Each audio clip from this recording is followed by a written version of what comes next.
Peut-être que pour commencer cet échange, on pourrait regarder, je crois, la première image que vous avez amenée et qui montre à quel point, quand on parle d'un océan unique, c'est pas du chiquet. Oui, tout d'abord remercier à Christophe Fragic pour son invitation. Je suis ravi d'être avec vous. C'est un double challenge qui m'est assigné de parler de l'océan 2100 en 20 minutes et aussi d'essayer de faire la transition avec les intervenants suivants sur les aspects qui sont plus géopolitiques. Donc oui, l'océan unique, c'est une carte que vous avez peut-être même certainement déjà vue, qui montre en fait l'unicité de l'océan. C'est pour la raison pour laquelle on n'utilise plus l'océan au pluriel. Et d'ailleurs, je crois que c'est le cas, c'est pas le cas ici, on utilise bien l'océan au singulier. Absolument. Un seul océan d'un point de vue fonctionnel, biogéochimie. Moi, je suis biogéochimiste. Et donc, cette unicité de l'océan se confronte en fait avec le fait qu'il y a de très fortes tensions géopolitiques sur l'utilisation des ressources, sur le climat, etc. Et donc je pense qu'on va pouvoir développer ça dans les... C'est toujours frappant quand on change de point de vue et de perspective sur les cartes. On a toujours l'impression de découvrir des mondes nouveaux. Alors ce monde nouveau, il est vraiment façonné par cet océan unique, comme vous venez de le dire. Ce matin, notamment avec Éric Guillardi, on a parlé des conséquences que le changement climatique fait peser sur cet océan unique. Éric Guillardi a parlé en particulier de la montée des eaux. Ça n'est qu'un des changements parmi d'autres. Oui, il a brièvement abordé, parce qu'il n'a pas beaucoup de temps, lui non plus, le problème du réchauffement et le problème de l'acidification. C'est les trois manifestations, réchauffement, acidification, élévation du niveau de la mer, les trois manifestations du changement climatique dans l'océan, avec des conséquences qui sont importantes et qui montrent en fait le rôle critique de l'océan dans le système climatique, puisque, ça a été dit ce matin, l'océan absorbe 90% de l'excès d'énergie lié au gaz à effet de serre.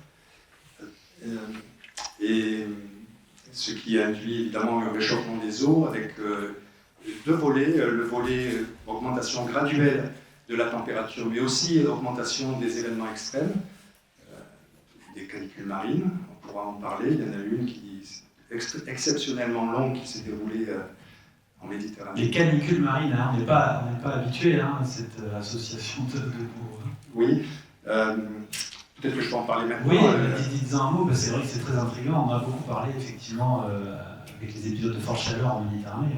Oui, donc dans le rapport du GIEC sur l'océan et la cryosphère, paru en 2019, il a été montré qu'en fait les canicules marines ont doublé depuis les années 80, doublé en fréquence, en intensité, elles sont plus longues, et qu'elles pourraient, ces canicules marines, être multipliées par un facteur 20 à 50 d'ici 2100, en fonction évidemment des émissions de gaz à effet de serre qui se dérouleront dans les décennies à venir. Et donc, à Villefranche, au large de Villefranche-sur-Mer, on a une canicule marine qui a commencé le 16 mai, qui s'est terminée le 27 septembre, 134 jours, ce qui est totalement exceptionnel, avec une température en surface à l'entrée de la rade de 29,1 degrés. C'est 1,1 degré au-dessus du précédent record qui datait de 2003. 2003, vous vous souvenez, il y avait aussi une canicule terrestre très importante. Et avec des conséquences, puisqu'on a montré qu'à chaque épisode de canicule marine, il y a des mortalités massives. Une cinquantaine d'espèces sont particulièrement affectées, des coraux, des gorgones, des éponges, des mollusques. Donc ces mortalités massives sont destinées à se renforcer dans le futur. Donc deux volets. L'augmentation graduelle qui, elle, engendre, ça a été évoqué ce matin aussi, un déplacement d'espèces. On a près de 700 espèces qui sont entrées en Méditerranée en provenance de la mer Rouge, par le canal de Suez. Parce qu'elles cherchent des eaux plus clémentes. Oui, c'est-à-dire que les eaux de la Méditerranée deviennent agréables pour ces espèces qui sont tropicales. La mer Rouge, c'est une mer tropicale. Beaucoup de ces espèces ne posent aucun problème, mais certaines rentrent en compétition avec les espèces natives. Certaines sont toxiques, Par exemple, là, vous évoquez quel type de... Les espèces qui posent problème d'un point de vue, qui peuvent poser problème d'un point de vue santé humaine, c'est par exemple le poisson-lion, qui est... moi, je me suis fait piquer par un poisson-lion en mer Rouge, c'est extrêmement douloureux. On n'en meurt pas, mais c'est très, très douloureux. Et donc, ce poisson-lion est entré en Méditerranée, et on le retrouve actuellement sur les côtes...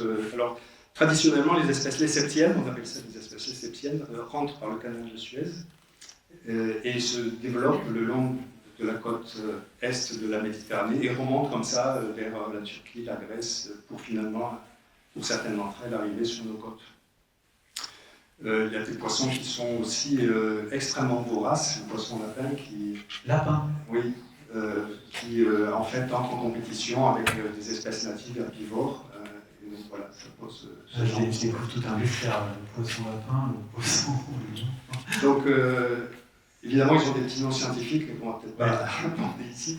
Et donc voilà, cette augmentation de la température engendre ce genre de problème. Un autre problème qui est assez méconnu, c'est la désoxygénation de l'océan. L'océan perd de l'oxygène parce que les eaux chaudes contiennent moins de gaz, y compris l'oxygène, que les eaux chaudes. Donc il y a cette perte d'oxygène, 4% à peu près à l'échelle globale, qui peut entraîner des zones mortes, des zones marines où l'oxygène est suffisamment faible pour ne pas permettre l'installation d'espèces évoluées. L'autre aspect, c'est évidemment l'acidification. D'une certaine manière, l'océan nous débarrasse du quart de nos émissions de CO2. Donc, si on n'a pas d'océan, on aurait des changements climatiques plus importants que ce que l'on observe aujourd'hui. Mais c'est un problème parce que le CO2 est un gaz acide. Lorsqu'il se mélange avec de l'eau, il fabrique un acide, l'acide carbonique, qui augmente donc l'acidité de l'eau, avec les conséquences que vous avez abordées ce matin sur les organismes qui fabriquent une coquille ou un squelette calcaire. Et alors, on n'en a pas parlé spécifiquement ce matin, mais les fameux blanchissements de coraux, ça rentre dans ce cadre de figure? Ça rentre dans le cadre du réchauffement. En fait, le blanchissement des coraux, c'est en fait la perte de zooxanthelles, les algues symbiotiques qui vivent à l'intérieur des cellules de l'animal et qui sont indispensables à leur survie. Et donc, lorsque les coraux sont soumis à des températures d'1 degré en gros au-dessus des normales, eh bien, ils blanchissent, ils perdent leurs algues. Et si le stress dure trop longtemps, eh bien, ils disparaissent. Et donc, la grande barrière des corail a été affectée par 4 épisodes de blanchissement durant la dernière décennie, ce qui, évidemment, inquiète beaucoup, parce que les récifs coralliens jouent d'énormes rôles utiles à la société, et donc leur disparition pose des problèmes. Donc voilà pour le réchauffement. Le projet, c'était l'acidification, et puis le dernier, évidemment, la montée du niveau de la mer, mais je ne vais pas m'étendre parce que Théophile va en parler avec moi. Alors, on revoit là ici quelques images quand même très frappantes. Voilà, oui. Visuellement, ça le blanchissement des coraux qui est illustré par les photos du haut. C'est le même récif, hein. Il y a 2 périodes différentes. Donc vous voyez pourquoi on appelle ça le blanchissement. Et en bas, on voit un corail méditerranéen. C'est typiquement ce qu'on observe actuellement en Méditerranée nord-occidentale, des invertébrés qui meurent en grande quantité et qui posent évidemment ce qui illustre en fait ces mortalités massives. Alors, un autre aspect qui est, je pense, vous avez aussi évoqué ce matin l'idée qu'il faut, est-ce qu'on peut donner des bonnes nouvelles? Oui. Donc, il y a des bonnes nouvelles. Si on veut regarder les rapports du GIEC, par exemple, on voit que si on met en œuvre l'accord de Paris, on peut complètement stopper le réchauffement de l'océan. On ne reviendra pas en arrière, en tout cas pas rapidement, mais on peut aussi complètement stopper son acidification. Donc finalement, l'avenir de l'océan est entre nos mains. On a des solutions, on va en parler là, que nous offre l'océan pour minimiser le changement climatique et ses impacts. Et donc sur cette photo, sur cette diapo, on a essayé d'illustrer les différentes solutions que nous offre l'océan. La première catégorie à gauche, c'est évidemment s'intéresser à la cause du problème, qui est l'augmentation des gaz à effet de serre. Et donc je ne vais pas tous les passer en revue, mais il y en a plusieurs qui sont illustrés ici. L'utilisation de l'énergie renouvelable marine, c'est une solution qui est extrêmement attrayante. Malheureusement, en France, on n'avance pas très vite sur cette question. Et il y a d'autres techniques, j'en parlerai tout à l'heure, dans la transition avec la géopolitique, qui sont des techniques de géo-ingénierie. Par exemple, la fertilisation de l'océan ou l'alcalinisation de l'océan, des techniques qui n'ont pas été mises en œuvre aujourd'hui, mais qui fonctionnent sur le papier et que certains aimeraient mettre en œuvre, ce qui pose d'énormes problèmes de gouvernance. Comment vont être contrôlées ces techniques, d'ajouter du fer, par exemple, dans d'énormes régions de l'océan pour augmenter la production primaire et favoriser le stockage du carbone dans l'océan profond, ou en distribuant à la surface de l'océan des minéraux basiques pour contrer l'acidification et permettre le stockage. C'est des solutions qui ne sont peut-être pas très facilement socialement audibles, non? Enfin, rajouter du fer dans les océans, etc. L'acceptabilité est un problème, en effet. Mais le GIEC estime qu'il faudra, d'ici 2100, stocker, se débarrasser de 10 à 1000 milliards de tonnes de carbone. Et l'océan peut jouer un rôle dans ce volet, parce que même l'action sur nos émissions n'est pas suffisante. Il faut non seulement réduire les émissions, mais retirer de l'atmosphère du carbone qui y est déjà. Oui. Et donc ça, c'est un challenge énorme, parce que pour respecter l'accord de Paris, il faut mettre ces méthodes en œuvre. La forestation, par exemple, à terre, ça peut être une solution attrayante, mais il y a un problème de compétition pour l'espace, compétition avec l'agriculture. Voilà, donc c'est un vrai problème, parce que pour atteindre l'objectif de l'accord de Paris, on a des méthodes qui, sur le papier, fonctionnent, qui n'ont jamais été mises en œuvre, qui sont d'une acceptabilité sociale douteuse. Et donc on voit mal comment se sortir de cette situation. Alors ça n'est qu'un aspect de... Ce n'est qu'un aspect. Le deuxième aspect, c'est d'augmenter la résilience des organismes et des écosystèmes en créant des aires marines protégées. Parce qu'on conçoit que si les écosystèmes sont soumis à moins de facteurs de stress, eh bien, ils seront plus résilients, par exemple, au réchauffement. Il y en a une à Villefranche, en face de Villefranche. Il y a des... Ou un projet d'aires marines protégées. Oui, mais c'est tout petit, c'est à l'échelle locale. Et le problème des aires marines protégées, que je ne suis pas un expert, c'est que bien souvent, il y en a qui sont très grandes, mais qui sont dans des zones de l'océan qui sont extrêmement distantes et qui n'ont pas beaucoup d'intérêt pour les populations locales. Il faudrait faire des aires marines protégées à proximité de la côte, et c'est un peu un challenge là aussi, parce qu'il y a des histoires de compétition avec d'autres activités, des activités nautiques, de tourisme, de logement, etc. Une méthode aussi que certains envisagent, c'est la manipulation génétique des organismes. Par exemple, certains coraux pourraient être manipulés de manière à leur fournir des algues qui sont plus résistantes au réchauffement que d'autres. Et là encore, on voit pas très bien comment ça peut être déployé à grande échelle, parce que la grande barrière de corail, par exemple, c'est 2300 km de long. Comment on va manipuler ces organismes à cette échelle-là, ça semble totalement inatteignable. La troisième grande catégorie de méthodes que peuvent fournir les océans, c'est d'augmenter l'adaptation sociale. Évidemment, certaines vont être évoquées par Théophile, par exemple, c'est l'adaptation basée sur les infrastructures. Ça a été évoqué aussi ce matin par un collègue. Et enfin, dernière catégorie, le management des radiations solaires. Certaines techniques, vous en avez entendu parler pour l'atmosphère, augmenter la nébulosité en envoyant des particules soufrées dans l'atmosphère. Certaines d'entre elles peuvent être mises en œuvre dans l'océan. L'une d'entre elles, c'est d'augmenter la brillance des nuages, de manière à réfléchir vers l'atmosphère une plus grande quantité de radiation solaire, en envoyant dans la haute atmosphère de l'eau de mer. et d'augmenter la réflectivité des nuages, et la seconde qui consiste à déployer sur la surface de l'océan de la mousse, de manière là encore à éviter la pénétration des radiations solaires dans l'océan. Le fait qu'on ait construit cette figure, c'est pas qu'on veut rendre acceptable certaines de ces méthodes, c'est simplement pour faire un état des lieux, et on a regardé dans la littérature tout ce qui avait été proposé que l'océan pouvait nous fournir. Évidemment, ça pose d'énormes problèmes de gouvernance, on en parlera peut-être tout à l'heure.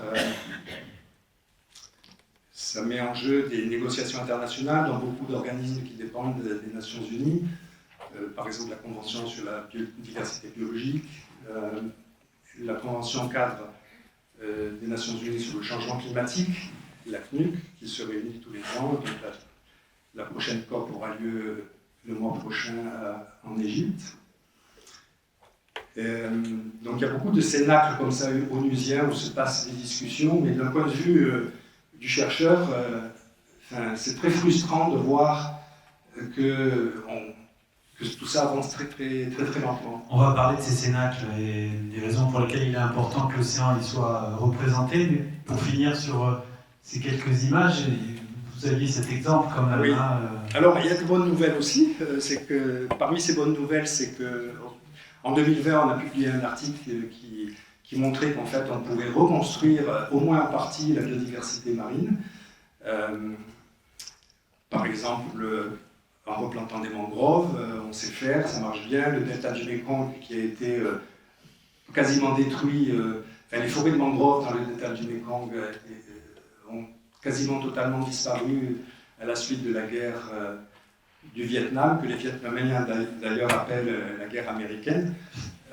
L'utilisation du napalm fait que ces mangroves ont été détruites et en moins de 30 ans, ces forêts de mangroves ont été largement restaurées par des activités locales. Il est assez facile de replanter des mangroves. Donc ça, c'est des choses qui marchent. Et là, ce qui est illustré, c'est le succès de la gouvernance. La bonne gouvernance de l'océan permet, on en parlera peut-être aussi pour la pêche après, a permis la reconstitution des populations de baleines à bosse qui étaient au nombre de 50 000, on a estimé, dans les années 40-50, et qui étaient redescendues, cette population, à quelques centaines d'individus.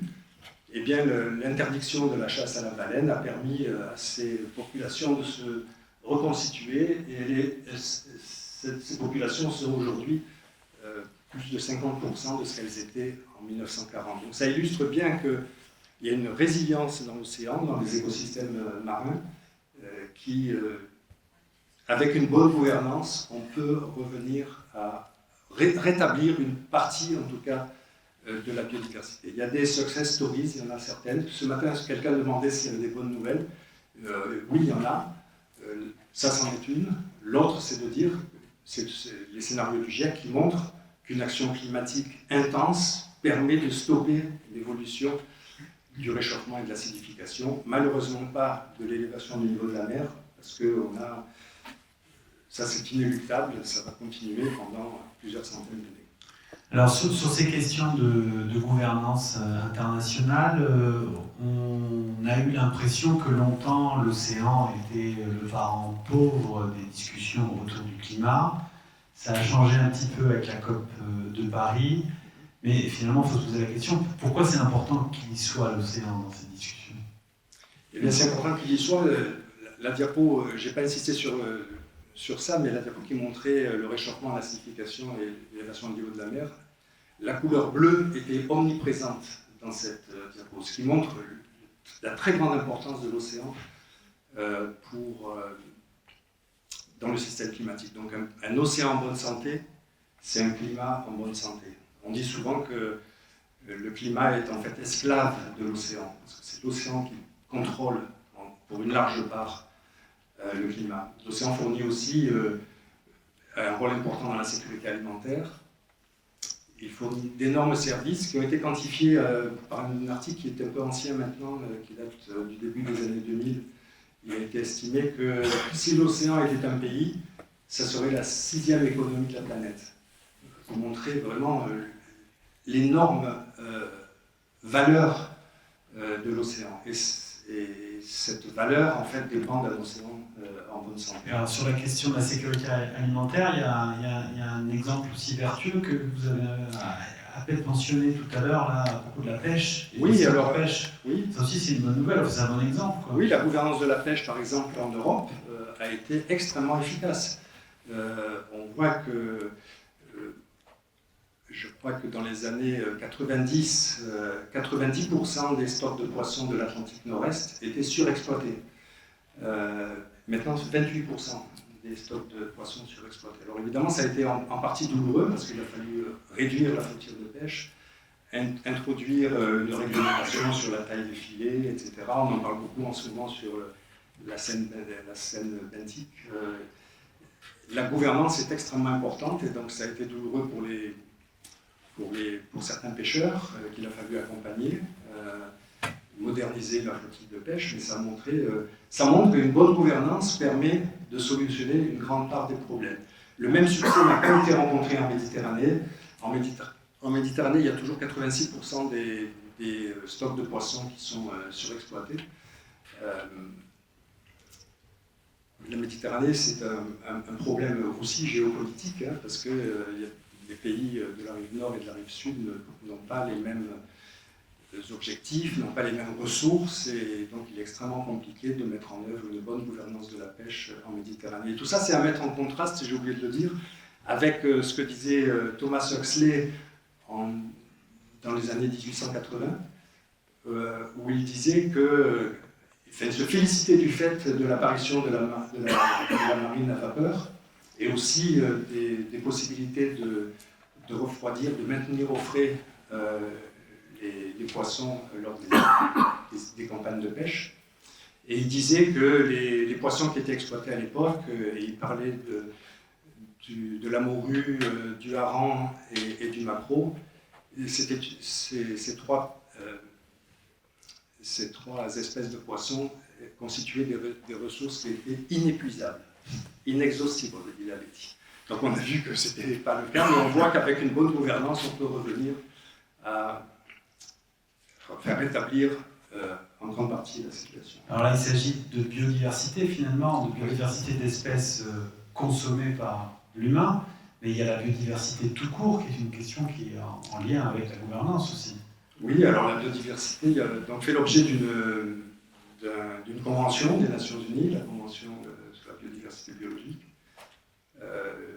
qui a aussi ses COP. La COP se passera cette année en décembre au Canada. Elle devait se tenir en Chine, mais elle a été déplacée, retardée et déplacée. Mais là, les progrès sont extrêmement lents, peu d'aires marines protégées sont mises en place. Il y a aussi le fait que les eaux du large, hors des juridictions nationales, ne sont absolument pas gouvernées aujourd'hui. Bon, il y a un traité qui est en cours de négociation, et l'ambassadeur Pablo d'Arvor ce matin nous disait qu'il était optimiste sur le fait que ce traité serait accepté l'été prochain. Se pose le problème de la surveillance. Il y a beaucoup de pêche illégale aussi. Alors en Europe, pas tellement, encore que pour le thon rouge, ça a été le cas pendant longtemps sur la rive sud. La gouvernance, la surveillance, c'est un problème vraiment majeur là aussi. Je crois que Christophe Prazu, vous m'aviez signalé un papier sur le calamar en mer de Chine. On pourra peut-être en parler tout à l'heure dans les questions. Un dernier point d'ordre scientifique qui va devenir une problématique importante, ça va monter dans les années qui viennent, c'est la question des ressources minérales marines, parce que la haute mer devient un lieu dans lequel on va voir arriver des forages, des mines, on va chercher du lithium, on va chercher du cobalt, des choses comme ça, qui sont importantes pour nos industries. Oui, l'océan profond est riche en minéraux, cobalt, nickel, cuivre, des minéraux qui sont importants pour l'industrie, importants pour la transition énergétique pour certains d'entre eux. Et donc, là encore, il y a une autorité l'autorité des fonds marins qui s'occupe de cette question, qui se réunit régulièrement. Je dois dire que, d'un point de vue chercheur, je trouve que la position de la France n'est pas très claire, parce que le président Macron avait dit l'été dernier que la France était en faveur d'un moratoire sur l'exploitation des ressources minières.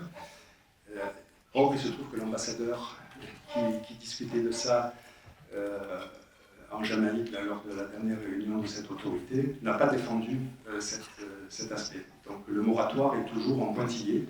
Le moratoire est extrêmement important parce qu'on sait que ces zones sont riches en biodiversité.